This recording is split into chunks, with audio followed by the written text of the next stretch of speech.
ಎಲ್ಲರಿಗೂ ನಮಸ್ಕಾರ. ಸಿರಿಸ್ ಕಿಚನ್ಗೆ ಸ್ವಾಗತ. ಇವತ್ತು ಗಣಿಕೆ ಸೊಪ್ಪು ಅಥವಾ ಕಾಶಿ ಸೊಪ್ಪು ಇದನ್ನು ಬಳಸ್ಕೊಂಡು ಗೊಜ್ಜನ್ನ ಮಾಡ್ತಾ ಇದ್ದೀನಿ. ತುಂಬಾ ಚೆನ್ನಾಗಿರುತ್ತೆ. ಬಿಸಿ ಬಿಸಿ ಅನ್ನದ ಜೊತೆ ಮುದ್ದೆ ಜೊತೆ ತುಂಬಾ ಚೆನ್ನಾಗಿರುತ್ತೆ.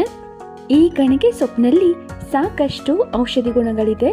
ಇದನ್ನು ನಿಯಮಿತವಾಗಿ ಬಳಸೋದ್ರಿಂದ ನಮ್ಮ ಆರೋಗ್ಯನೂ ಸಹ ತುಂಬ ಚೆನ್ನಾಗಿರುತ್ತೆ.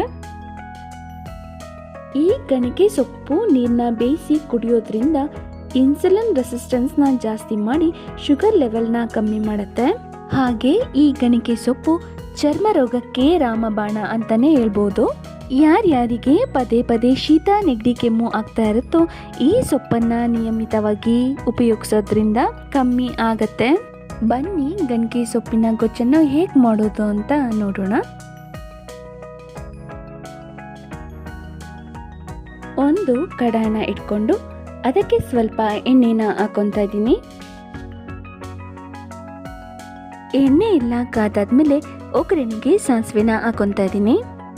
ಸಾಸಿವೆ ಎಲ್ಲ ಸಿಡ್ದಾದ್ಮೇಲೆ 10 ಹೆಸರು ಬೆಳ್ಳುಳ್ಳಿನ ನಾನಿಲ್ಲಿ ತಗೊಂಡಿದ್ದೀನಿ. ಅದನ್ನ ಉದ್ದಕ್ಕೆ ಹೆಚ್ಕೊಂಡು ಒಗ್ಗರಣೆಗೆ ಹಾಕೊತಾ ಇದ್ದೀನಿ. ಬೆಳ್ಳುಳ್ಳಿ ಎಲ್ಲ ಘಮ ಬಿಡೋ ತನಕ ಒಗ್ಗರಣೆಯಲ್ಲಿ 2 ರಿಂದ 3 ನಿಮಿಷ ನೋಡಿ ಫ್ರೈ ಮಾಡ್ಕೊಬೇಕು.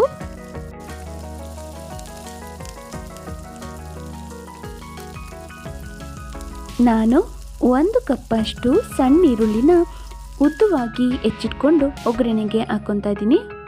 ಈರುಳ್ಳಿ ಎಷ್ಟು ಜಾಸ್ತಿ ಹಾಕ್ತೀವೋ ಈ ಗೊಜ್ಜು ಅಷ್ಟು ತುಂಬ ಟೇಸ್ಟ್ ಕೊಡುತ್ತೆ.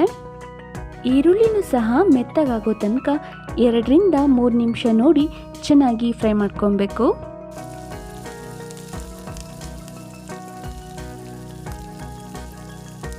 ಈಗ ಒಗ್ಗರಣೆಗೆ 1 ಹಸಿಮೆಣಸಿನ್ಕಾಯಿನ ಹಾಕೊತಾ ಇದ್ದೀನಿ. ಅದನ್ನು ಸಹ 1 ನಿಮಿಷ ಚೆನ್ನಾಗಿ ಫ್ರೈ ಮಾಡ್ಕೊಳ್ಳೋಣ. ಈಗ ಒಗ್ಗರಣೆಗೆ ತೊಳೆದು ಹೆಚ್ಚಿಟ್ಕೊಂಡಿರೋ ಗಣಿಕೆ ಸೊಪ್ಪನ್ನ ಹಾಕೊತಾ ಇದ್ದೀನಿ.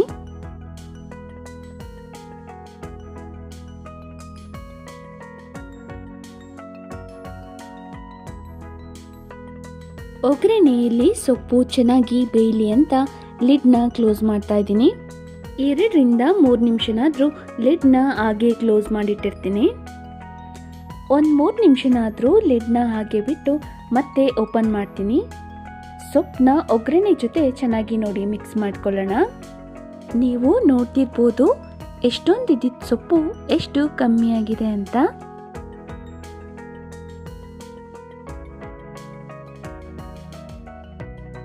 ಈಗ ಸೊಪ್ಪಿಗೆ ರುಚಿಗೆ ತಕ್ಕಷ್ಟು ಉಪ್ಪನ್ನ ನೋಡಿ ಸೇರಿಸ್ಕೊತಾ ಇದ್ದೀನಿ. ಹಾಗೆ ಖಾರಕ್ಕೆ 2 ಸ್ಪೂನಷ್ಟು ಬೇಳೆ ಸಾಂಬಾರ್ ಪೌಡರ್ನ ಸೇರಿಸ್ಕೊತಾ ಇದ್ದೀನಿ. ಖಾರ ಮತ್ತು ಉಪ್ಪು ಸೊಪ್ಪಿಗೆ ಚೆನ್ನಾಗಿ ಹಿಡಿಬೇಕು. ಆ ರೀತಿ ನೋಡಿ ಒಗ್ಗರಣೆಯಲ್ಲಿ ಚೆನ್ನಾಗಿ ಮಿಕ್ಸ್ ಮಾಡ್ಕೊಳ್ಳೋಣ.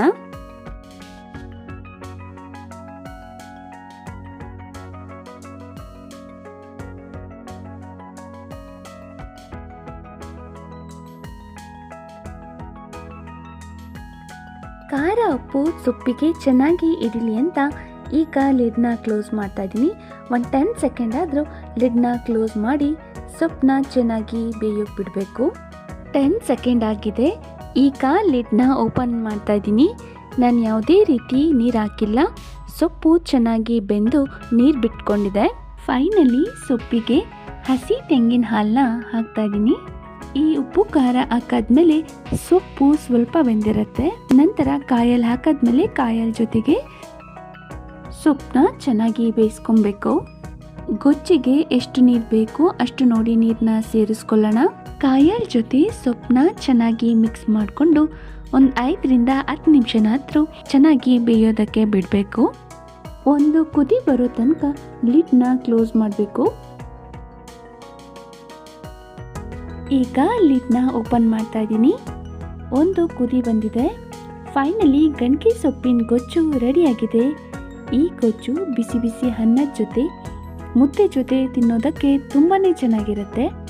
ಐ ಹೋಪ್ ಈ ರೆಸಿಪಿ ನಿಮಗೂ ಸಹ ಇಷ್ಟ ಆಯಿತು ಅಂತ ಅಂದ್ಕೊಂಡಿದ್ದೀನಿ. ನೀವೊಂದ್ಸಲ ಟ್ರೈ ಮಾಡಿ ಹೇಗಿತ್ತು ಅಂತ ಕಮೆಂಟ್ ಮಾಡಿ.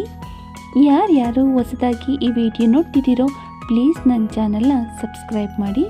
ಗಣಿಕೆ ಸೊಪ್ಪಿನ ಗೊಜ್ಜು ರೆಡಿಯಾಗಿದೆ. Thank you.